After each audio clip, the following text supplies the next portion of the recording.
ক্ষমতায় আসার পর সংবিধানের পঞ্চদশ ও ষষ্ঠদশ সংশোধনীর মাধ্যমে গণভোট ব্যবস্থা বাতিল, নির্বাচনকালীন তত্ত্বাবধায়ক সরকার ব্যবস্থা বাতিল, সংসদ বহাল রেখে জাতীয় সংসদ নির্বাচন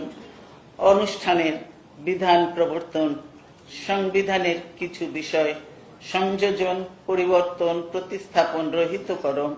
এবং সংবিধানের কতিপয় ধারা উপধারা সংশোধনের অযোগ্য করার বিধান প্রবর্তন, উচ্চ আদালতের বিচারকদের অভিশংসনের ক্ষমতা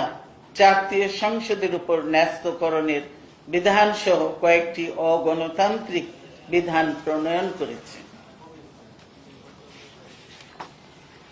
বিএনপি এসব বিতর্কিত